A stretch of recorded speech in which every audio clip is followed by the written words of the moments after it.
프로야구 선수들의 유일한 대체 복무 수단인 상무 야구단, 선수로서의 성장에 가장 중요한 20대에 경력 단절 없이 실전 감각을 유지할 수 있는 유일한 곳이기에 이젠 구단 선수들은 물론이고 팬들에게도 상무 입대 전역 소식은 상당히 중요하게 받아들여집니다. 올해엔 영상이 올라가는 바로 오늘 4월 27일에 총 13명이 입대하고 6월 1일에 똑같이 13명이 구단으로 복귀합니다. 이번 영상에서는 어떤 선수들이 떠나고 또 돌아오는지, 주요 선수들의 최근 성적은 어떤지까지 가볍게 살펴봅니다. 시작 전에 구독과 좋아요, 하입도 조심스럽게 부탁드리면서 그럼 저와 함께 바로 가시죠.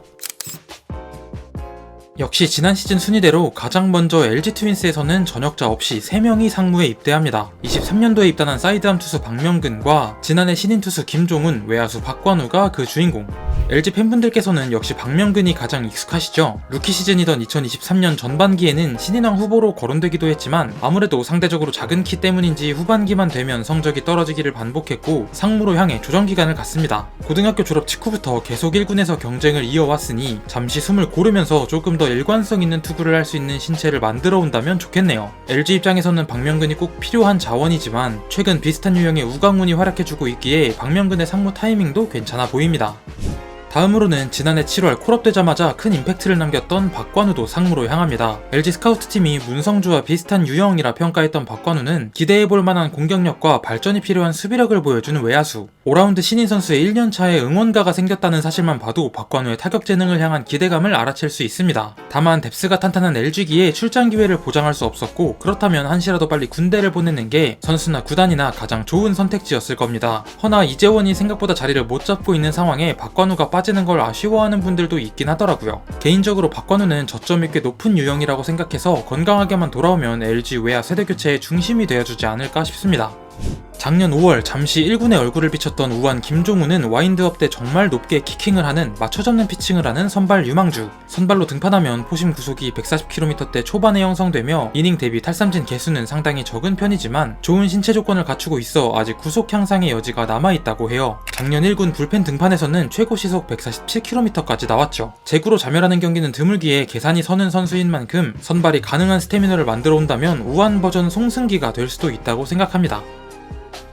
다음은 한화 이글스입니다. 한화에서는 나란히 2년 차인 내야수 이승현, 외야수 이민재가 상무로 향하고 한화 팬분들께는 묘한 애증의 대상이 된 정은원이 드디어 돌아옵니다. 정은원 이야기를 먼저 해야겠죠. 빠른 연생으로 99년생들과 함께 프로에 입단해 KBO 최초의 2000년대생 타이틀을 대부분 쓸어갔던 선수. 고점은 시즌 100볼 넷의 이루수 골든글러브 수상자였지만 이제는 다시 증명해야 할 위치입니다. 1대1인 작년 2군 볼선비를 보면 눈은 여전해 보이긴 해도 결국 어느 정도의 정확성과 수비가 동반되어야 합니다. 한때 외야 전향 이야기도 있었지만 상무에선 계속 이루수로 출장하고 있고 비슷한 루트로 문현빈이 좌익수의 자리를 잡았기에 정은원이 전성기 모습대로 이루를 차지한다면 한화 타순의 짜임새는 어마어마하게 강해질 것 같아요. 여담으로 얼마 전 한화 2군을 상대로 말루 홈런 포함 2홈런 7타점 경기를 하기도 했네요.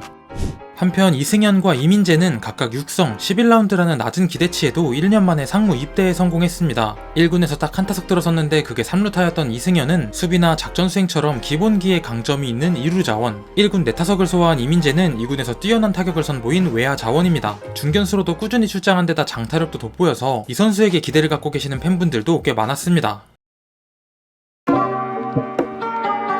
SSG에서는 이렇게 무려 4명이 입대하고 내야수 전이산이 전역합니다. 이 중 SSG가 2라운드 이내에 뽑은 선수만 해도 4명이니까 랜더스의 미래 구상에 매우 중요한 자원들이죠. 전역 예정자 전이산부터 살펴봅니다. 2022년에 아름다운 2달을 잊지 못하는 팬분들께서 손꼽아 기다려온 거포 유망주입니다. 이런 유형의 선수들이 의뢰 그렇듯이 터지면 고점은 상당하지만 감을 못 잡으면 저점도 상당하죠. 입대 직전의 모습이 그랬고요. 상무에서의 성적은 이미 충분해 보이지만 한동희와 이재원의 사례만 봐도 그걸 1군에서 유지할 수 있느냐는 완전히 다른 문제. 동시에 2군에서도 볼선비가 약점이라는 건 살짝 신경 쓰이죠. 베테랑 저타 거포들이 힘을 못 내주는 SSG에서 전이산의 1군 정착은 꽤 중요한 플랜입니다. 상무 입대 선수들로 넘어가자면 우선 2023년 2라운드 투수 송영진. 같은 해 1라운더 이로운보다 어쩌면 더 먼저 주목을 받았죠. 송영진은 SSG가 밀어주는 5선발 자원이었지만 9위가 정체되며 현재는 후순위로 밀려난 상태입니다. 독특한 손가락 길이로 내추럴 커터성 페스트볼을 던진다는 점, 구사하는 변화구 종류가 다양해 선발에 적합하다는 점에서 상무에서 한층 성장에 돌아온다면 SSG의 로테이션을 책임져줄 수 있는 선수임은 분명하죠. 다음으로는 2024년 1라운드 박지환도 상무로 향합니다. 데뷔할 당시엔 이루수였던 있던 박지원은 2025년을 3루수로 시작했다가 수비 불안 속 외야로 전향했고 현재도 KBO에는 외야수로 등록돼 있어요. 2024년 6월에 화려한 등장 후 공수 양면에서 본인의 것을 찾지 못하고 흔들린 느낌이라 상무에서의 재정비가 반드시 필요했던 타이밍으로 보입니다. 2년 전 타격 잠재력 하나는 확실히 보여줬었기에 자신의 야구를 찾아 돌아오길 바랍니다. 뒤이어 2025년 1라운드 지명자 포수 이율예입니다. 타격보다 수비 장점을 보고 뽑은 선수였는데 2군에서 엄청난 스텝업을 보여주더니 1군에서도 역사에 길이 남을 하이라이트를 찍었죠. 다만 SSG는 또 다른 1라운더 포수 조영우에게 먼저 기회를 주는 상황이기에 대형 포수 탄생에 기대감을 남긴 이율예는 국방의 의무를 빠르게 해결하러 갑니다. 이율예의 지난해 성적은 과연 이어질 수 있을지, SSG의 청라시대 주전 포수는 누구일지 정말 궁금하네요. 마지막으로는 아직 1군 출장이 없는 포수 김규민이 있습니다. 2024년 드래프트 전체 110명 중 100번으로 뽑힌 선수로 지난해 2군에서 홈런 10개로 장타력을 뽐냈죠. SSG는 이번에 무려 4명을 입대시키면서 동시에 9명의 선수가 상무 소속으로 뛰는 진기한 장면을 연출하기도 했습니다. 상무 입시 1타 구단이네요. 삼성으로 가시죠. 삼성에서는 우완투수 김대호가 입대하고 1군 통산 1000타석이 넘는 외야수 김현준이 돌아옵니다. 박승규와 함께 삼성이 주목하는 9라운더였던 김현준은 KBO 리그 10대 선수 연속 경기 안타 신기록 보유자일 정도로 2022년 삼성 팬들을 즐겁게 해줬던 유망주였어요. 다만 컨택에서 두각을 드러낸 젊은 선수들이 흔히 그렇듯 벌크업을 통한 장타력 향상을 도모하다가 선구안이 무너지며 이도저도 아닌 시즌들을 보내게 됐죠. 김현준은 상무에서 더 체계적으로 몸 상태를 만들겠다 다짐했는데 2군 성적만 보면 성공했다고 보긴 어렵습니다. 삼성의 좌타 외야수가 이미 많다는 점에서 전역 후 바로 1군에 자리 잡을지는 지켜봐야 할 것 같아요.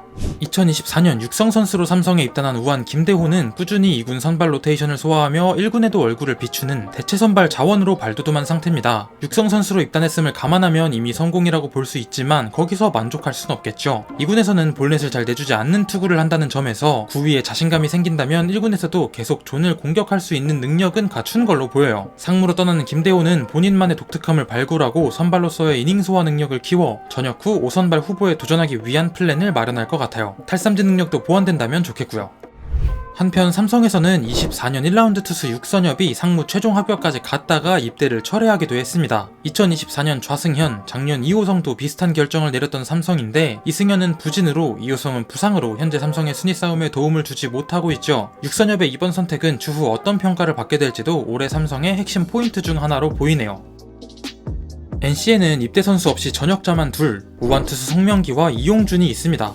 먼저 송명기는 1군에서 4년 연속 100이닝을 소화하는 등 NC가 핵심 선발 유망주로 육성하던 선수죠. 특히 20세 시즌이었던 2020년도에는 구창모에 이은 NC 토종투수 스태티지 승리기여도 2위를 달성하며 우승에 기여 1라운드 타이틀에 걸맞는 대형 우완의 탄생을 알리는가 했더니만 그 이후 성장세가 멈춰버리고 말았고 결국 2024년엔 선발을 내려놓고 불펜으로 뛰었습니다. 상무에서 선발로 돌아온 송명기는 볼넷을 억제하며 효율적인 투구를 펼쳤습니다. 다만 피홈런이 다소 많았던 점은 신경 쓰이는 부분. 변수가 가득한 NC의 마운드 특성상 지금 감이 좋은 불펜의 새 얼굴들에게도 부진한 시점이 올 텐데 굳이 선발진 합류가 아니더라도 송명기가 기량을 되찾아주면 NC에게는 아주 큰 힘이 될 것이 분명합니다. 입대 직전 꾸준히 선발 기회를 부여받았던 5선발 후보 이용준은 상무의 새로운 마무리가 됐습니다. 그리고 올해 들어 한 단계 더 성장한 걸로 보여요. 시속 140km대 중후반의 구속으로 이닝보다 많은 삼진을 잡아냈으며 볼넷으로 자멸하는 경기는 거의 없습니다. 좌타 상대로는 포크, 우타 상대로는 슬라이더를 던지고 커브를 중간중간 섞는 레퍼토리를 갖고 있으며 특히 하이존에 던지는 포심의 구위가 꽤 좋아 보였어요. 아무래도 선발 수업을 받았던 덕인지 변화구로 카운트를 잡는 능력 역시 장점이고요. 다만 개인적으로 이 변화구들이 1군 레벨에서 결정구로 역할을 해줄 수 있느냐는 확실하지 않은 느낌이라 전역 후의 투구가 가장 궁금한 투수입니다. 그리 크지 않은 키에 팀에선 선발로 키우다 상무에서 마무리가 되어 돌아온 2군 세이브왕, 가장 최근 사례로는 SSG의 조병현이 있죠. 다음은 2명이 전역하고 1명이 입대하는 KT 위즈. 전역자로는 2라운드 외야수 정준영과 함께 심우준의 이적대에 보상선수로 합류한 한승주가 있습니다. 먼저 한승주를 살펴보자면 2020년 2차 2라운드로 한화에 입단해 2023년 불펜 위주로만 무려 70이닝을 넘기며 활약했지만 너무 많은 투구의 여파인지 우상향하던 구속이 꺾였고 2024년엔 성적도 떨어졌어요. 상무 입대가 확정된 이후 KT의 지명을 받았기에 전역 후 KT 유니폼을 입은 첫 모습을 볼 수 있을 전망. 워낙 투수를 잘 키워내는 이강철 감독의 KT에서 좋을 때 이상으로 구속을 회복할 수 있다면 볼넷을 잘 내주지 않는 능력은 워낙 뛰어나기에 김민수, 손동현처럼 수준급 불펜이 될 가능성도 충분. 올해는 상무 선발 로테이션에서 시즌을 출발했으니 롱릴리프 혹은 장기적인 선발 자원으로도 볼 수 있습니다. 함께 전역하는 정준영은 뛰어난 수비 능력으로 외야 전 포지션 기회를 부여받은 좌타자. 다만 2라운드 선수에게 기대하는 공격력에는 아직 미치지 못했으니 2024년 KT 2군에서 타율 3할 4푼 6리, OPS 0.856에 달했던 성적이 상무에선 타율 1할 7푼 5리, OPS 0.553으로 뚝 떨어졌어요. 타격감이 좋지 않던 4월 초 부상을 입어 3달 정도를 결장했고 이후로도 주전 자리를 잡지 못하며 성적을 반등시키지 못한 것. 그렇기에 올해 상무에서의 모습이 중요할 테고 지금까지는 23경기 타율 3할 2푼 1리, OPS 0.828로 부상 이전 모습까지 돌아오고 있는 느낌입니다. 최원주는 수비가 아쉽고 배정되는 타격이 부족해 안현민이 빠진 지금 힐리어드까지 중견수로 기용해보고 있는 KT인데 힐리어드는 고용 불안정에 빠진 상태. 수비가 확실한 정준영의 타격이 1군에서 통하기만 한다면 KT의 주전 중견수 자리도 노려봄직합니다. 한편 KT의 유일한 입대 선수는 2025년 3라운드 투수 김재원. 190cm의 좋은 하드웨어를 갖춘 우완으로 고교 시절부터 커브는 프로에서도 통한다는 평가를 받았습니다. 다만 서드피치가 부족한 것 때문인지 2군에서도 기대만큼의 탈삼진을 뽑아내지 못했고 지난해 1군 등판 때에는 두 번째 이닝에 포심 구속이 크게 떨어지는 문제도 있었습니다. 김재원은 고등학교 때 투수로 전향한 데다 고3이 되어서야 정기적으로 등판하기 시작한 만큼 투수로서의 경험이 더 쌓인다면 좋은 선수로 성장할 가능성이 엿보입니다. 다음은 각각 한 명씩 전역하고 입대하는 롯데 자이언츠. 먼저 팀으로 돌아오는 선수는 2004년생 내야수 정대선입니다.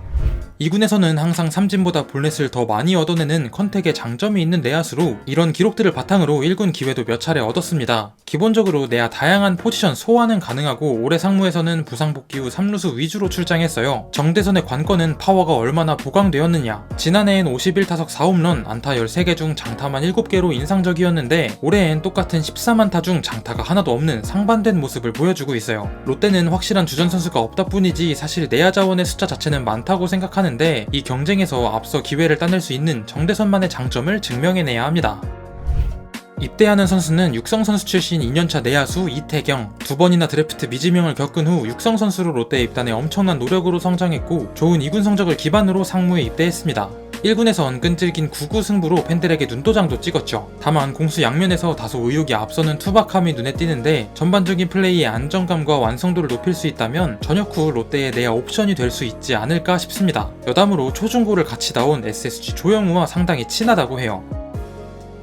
다음 팀도 입대 전역이 한 명씩 있는 기아 타이거즈입니다. 기아의 전역자는 2021년 1차 지명 투수 강효종. 다만 강효종은 LG가 뽑은 선수입니다. 상무 입대가 확정된 후 장현식의 FA 이적 보상 선수로 기아 유니폼을 입은 강효종. 강효종은 고교 시절부터 즉시 전력감이라는 평가를 받았는데 그 기대치를 전혀 충족하지 못한 채 상무로 입대했고 지난해 2군에서도 WHIP 2가 넘는 부진에 빠졌어요. 특히 입스가 의심될 정도로 포심을 아예 존 근처에도 구사하지 못했죠. 고교 1학년 때부터 뛰어난 기본기가 최대 장점으로 꼽혀왔기에 강효종의 현재 모습은 정말 예측 바뀝니다. 다만 뒤늦게 빛을 발하기 시작하는 두산 김정우가 그렇듯 1차 지명의 재능은 계기만 잡으면 터지기 마련이기에 일단 팀에 복귀한 후 더 지켜봐야 할 것 같습니다. 기아에서 상무로 입대하는 선수는 또 다른 우완 투수 이호민. 지난해 6월 기아가 주전 선수들의 대거 이탈해도 한평 타이거즈라는 이름으로 월간 승률 1위를 질주할 때 마운드에서 힘을 보탰던 새 얼굴이었습니다. 다시 2군에 내려간 후에는 차근차근 선발 수업을 받았고 와르르 무너진 2경기를 제외하면 8번의 2군 선발 등판 중 6경기에서 1실점 이하를 기록하며 선발 유망주로서의 가능성을 증명했죠. 투구수가 늘어나도 구속이 크게 떨어지지 않는 점이나 커맨드 능력을 타고났다고 평가받는 만큼 이젠 피지컬과 구속만 끌어올려준다면 전역 후 기아의 선발 로테이션 한 축을 맡아줄 수 있습니다. 여담으로 올해 진행될 2027 신인 드래프트에서는 동명이인 내야수 경남고 이호민이 프로 지명을 앞두고 있네요.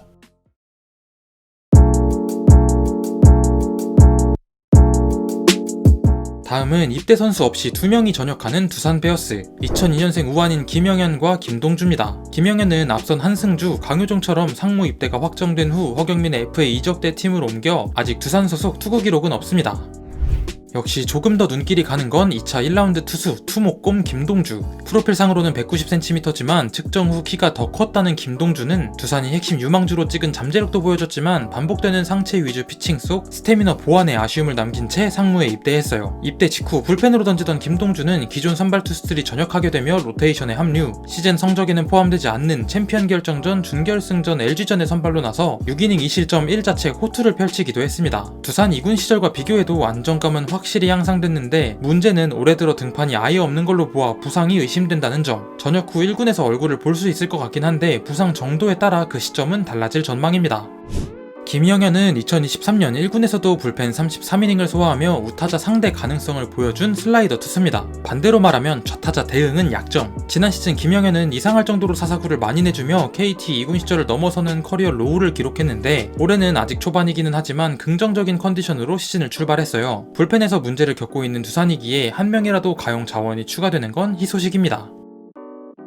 마지막 키움 히어로즈에서도 입대 없이 2명의 선수가 전역합니다. 2001년생 투수 김동혁과 포수 김시양이 그 주인공. 먼저 사이드암 투수 김동혁부터 살펴보시죠. 2년차였던 2020년 1군에서 82이닝을 던지며 이름을 알렸고 2022년에는 가을 야구에서 쏠쏠하게 활약했지만 치명적인 한국 시리즈 피홈런을 기록하기도 했어요. 팔 각도를 높여 구속 향상을 노리던 김동혁은 올해 상무에서 히어로즈 2군을 상대로 최고 시속 140km를 찍었는데 흥미롭게도 입대 전 김동혁은 구속이 가장 느렸을 때 성적이 제일 좋았습니다. 주무기인 체인지업의 구속이 페스트볼과 10km 정도 차이로 좁혀지면서 오히려 배트에 더 걸릴 수 있는 우려가 있기도 한데 이걸 슬라이더로 해결하고자 하는 것 같습니다. 구속 향상에 따른 제구 불안을 얼마나 잡아냈느냐도 김동혁의 활약에 있어 큰 관전 포인트로 보이네요. 마지막으로는 상무에서 백업 포수 역할을 맡은 김시양. 지난해는 두산 윤준호, 올해는 LG 김성우가 주전 포수기도 하고 작년 4월 즈음에 인대 수술을 받았다고 해 2시즌간 2군 7경기 16타석 출장에 그쳤습니다. 키움은 부동의 주전 김건희를 두고 김재현, 김동원이 백업 경쟁 중인데 둘 다 만족스러운 모습을 보여주진 못했기에 몸 상태만 준비가 되어 있다면 이들과의 경쟁에 뛰어들 겁니다. 이렇게 당장 오늘 상무에 입대하는 선수들과 약 한 달 정도 뒤 돌아올 선수들을 간단히 살펴봤습니다. 과연 어떤 선수가 곧바로 팀에 합류해 순위 싸움에 도움을 주게 될지, 또 상무에서 착실히 성장해 팀의 미래를 밝히게 될지 여러분들이 기대하시는 선수를 댓글로 남겨주셔도 재밌을 것 같아요. 저는 또 다른 야구 이야기로 돌아오겠습니다. 긴 영상 시청해주셔서 정말 감사드리며 그럼 좋은 하루 되세요.